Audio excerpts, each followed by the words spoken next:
Can you tell me some more things that he has went through since he's been there? I mean, you've told me some horror stories already. The part about them doing him down the steps, he was handcuffed and he had that dog thing.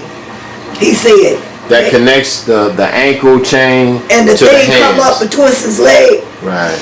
And I guess he wasn't moving fast enough for him, and he said that they had maced him. You know, he said, you don't know why they maced him, they just maced him. And he went down them steps, and he said when they was telling him to get up, he said they was continually macing him. He said, and then he was in the shower, and the lady maced him and locked the door, and he said that it was some people, other people on the outside, and he said he kept hollering, and that's the only way he was able to get out the shower, and they had to take him to the hospital that night. Then it was the time where they whooped him with them rubber things.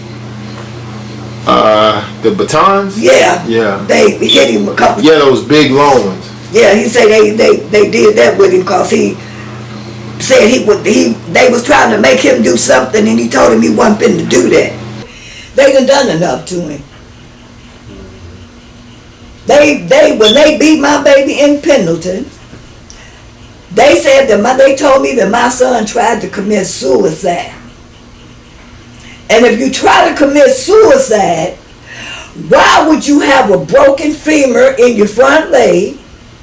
Why would you have footprints on your chest, your arm, and a gash in the back of your head? I called Evan Bye, and that was the governor at the time? I reported that. And he told me that they couldn't find anything to validate that. But yet still my son all broke up. He had a tube down his throat, couldn't talk to us. They had my baby still handcuffed, and his hands was tied up and handcuffed. And my other kids are witnesses that we saw the bruises on his body, the footprints on him. And my baby on his skin? Yes.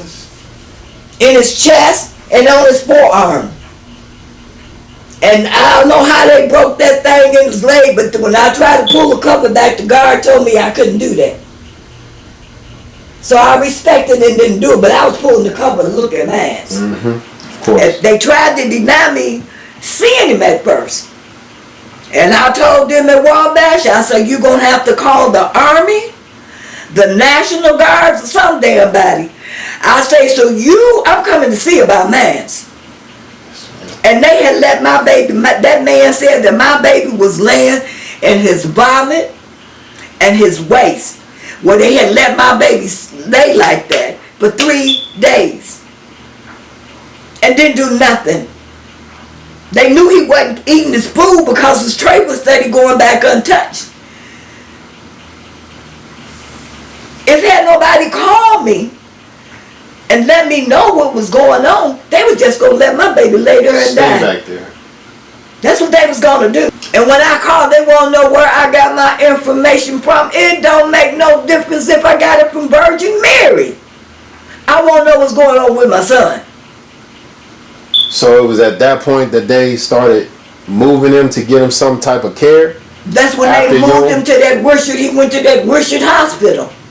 After you intervened? Yes. And the man said when they brought Kevin out, he said you could see Kevin was laying in his own vomit and his own waste. He said Kevin stinked.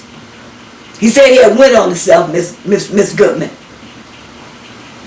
He said that we had been study telling him that, and it had been 3 days. And they didn't do nothing. And when I called up there and told them that I was going to come to see my baby, and it was going to take hell and water to keep me away, you could hear him muffling the phone, and he talking to somebody. And he come back and he said, well, we can allow you to go to the hospital and see how many is going to be coming. I say his siblings and myself, and my cousin and her husband went with us. So it was my son, his wife, my daughter Rita, my daughter Candy and my daughter Christina, and it was Elmo and Fannie Mae. And we saw his body. We saw the footprints on my baby. And my baby say he was trying to talk to us, and by that tube being in his mouth, and they had it taped and stuff, and the thing in his nose and stuff, and he was steady doing his hands like this. And we was asking him questions. Well, what are you trying to say? They was kicking. He said was they kicking you? So what they kick you with? As we say shoe, he say boots. He said that's all he remembered was boots. No. Yeah, that ain't right. Department of Correction, they dirty. They dirty. Yes, ma'am. So just for the record again, they did not, after all that had happened to him with that assault by the officers, they didn't even take him to the hospital until after you contacted They everybody. didn't take my baby to the hospital until I called that morning after that inmate called me and told me that Kevin had been like that for 2 days. And when I called, that's when they intervened and took my baby to the hospital after I called, and I told them I was coming that day. And that's when they took my baby out. They said they brought him out on, they had called the ambulance and they took him out on the stretcher. And the dude said my baby was unconscious.